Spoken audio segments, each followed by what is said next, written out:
नमस्कार दोस्तों, आप सबका स्वागत है मेरे YouTube चैनल पे।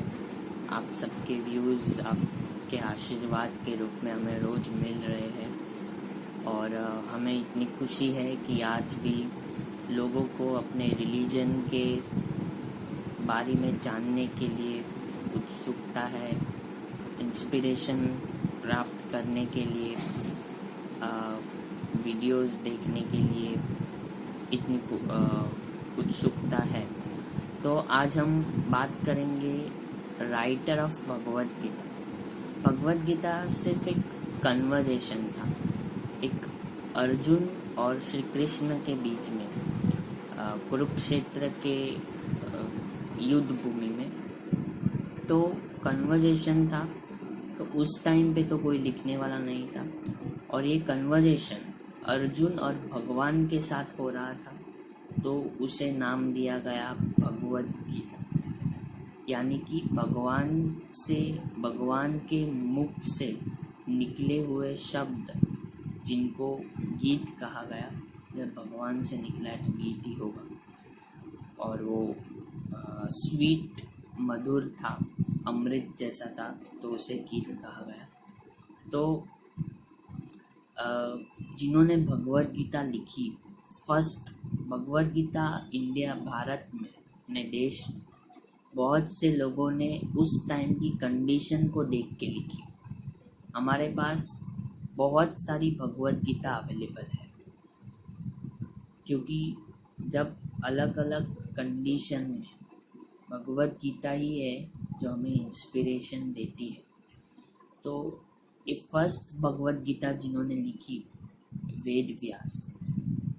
Ved Vyas was an extraordinary person. उनकी माता का नाम सत्यवती और पिता का नाम पराशर था। वो भी एक रॉयल फैमिली से बिलोंग करते थे और उन्होंने भी संन्यास धारण किया था। वो भी हस्तिनापुर और महाभारत के टाइम के थे। तो वेद व्यास जी ने महाभारत भी लिखी है, भगवद गीता भी लिखी है और वेदांत भी लिखी है। तो भगवान श्री कृष्ण ने उनसे कहा था कि मैंने तो भगवद गीता बोल दी, अभी आपका ये काम है कि ये भगवद गीता जन जन तक, मतलब हमारे जैसे लोगों तक पहुंचाने का काम आपको करना है। और ये जनरेशन टू जनरेशन तक ये जो नॉलेज है ये लोगों को मिलना चाहिए। तो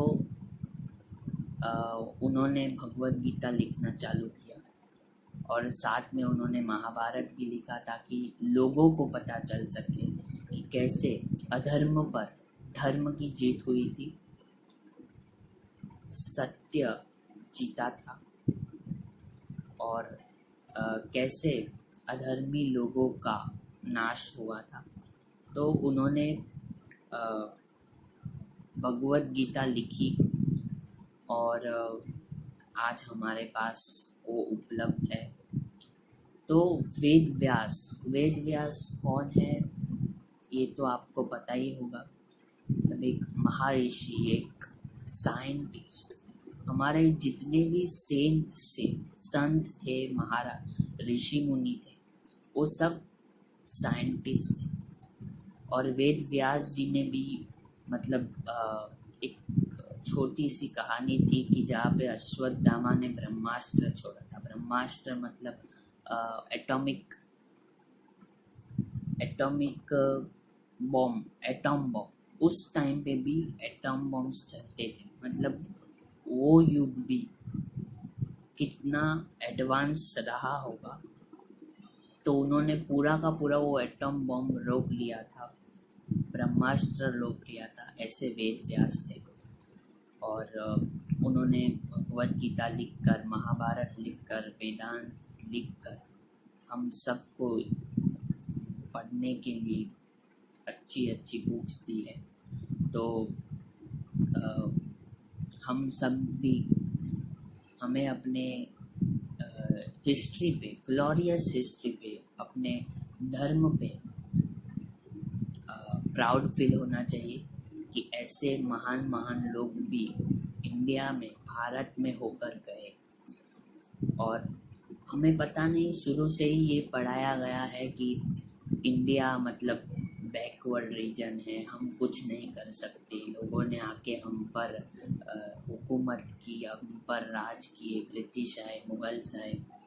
लेकिन शायद उसने अपने बुक्स नहीं पढ़े होंगे, शायद उसने, जिसने भी ये बोला है कि इंडियंस कुछ कर नहीं सकते, शायद उसने अपने हमारी हिस्ट्री नहीं पढ़ी होगी या अपने एपिक बुक्स नहीं पढ़े होंगे, महाभारत नहीं पढ़ा होगा, गीता नहीं पढ़ा होगा, इसलिए उसने ऐसा लिखा। लेकिन कोई बात नहीं, उसने नहीं पढ़ा, हम तो पढ़ ले। तो देखते रहिए हमारे वीडियोस, आपको अच्छे लगे तो लाइक कीजिए, सब्सक्राइब कीजिए, शेयर कीजिए, कमेंट कीजिए। और आगे भी हम ऐसे वीडियोस बनाते रहेंगे ताकि भगवद गीता से किन लोगों ने इंस्पिरेशन लिया और ख़राब से ख़राब कंडीशन में भी उन्होंने धर्म का साथ नहीं छोड़ा, उन्होंने भगवद गीता का साथ नहीं छोड़ा, उन्होंने महाभारत, रामायण, वेद, उपनिषद किसी का साथ नहीं छोड़ा और हमेशा सत्य का साथ दिया और पराक्रम कर डाला। तो ऐसे ही महान लोग हम अपने वीडियोस बनाते रहेंगे और आपके सामने लाते रहेंगे। धन्यवाद। जय श्री कृष्ण, जय Hind. Please like, share, subscribe and comment कीजिए।